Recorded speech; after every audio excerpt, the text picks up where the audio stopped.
একটা কাহিনী মনে পড়ে আর কি, সত্য আমার সাথে ঘটছে। তো আমি সৌদি আরবে বসা ছিলাম, তো বাঙালিরা তো যেখানেই দেখে ওইখানেই মিডিয়ার যুগ।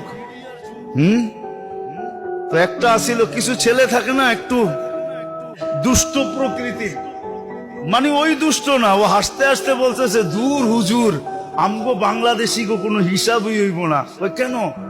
ওই কিয়ামতের দিন আল্লাহ জিজ্ঞাসা করবে, তোকে দেশ কই? কয় বাংলাদেশ। কইব যা, তোরা এমনি জান্নাতে যা, দুনিয়াতে বহুত কষ্ট করছ তোরা।